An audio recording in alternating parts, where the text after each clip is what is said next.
The Marsh Arabs of southeastern Iraq have spent millennia traversing the waterways at the confluence of the Tigris and Euphrates rivers. The recent history of those wetlands, however, has been one of forced loss and uneven recovery.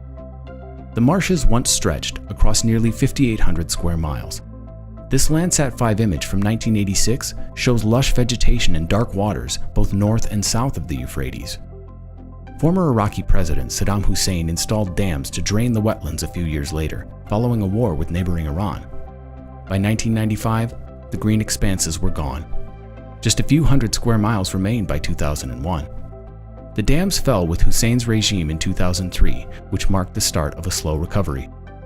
Conditions had improved by 2015, but dry weather has persisted for several years. That changed this spring, when a flush of winter rainfall filled spaces left dry the year before. Some regard the marshes as the biblical Garden of Eden. They were even named a UNESCO World Heritage Site in 2016.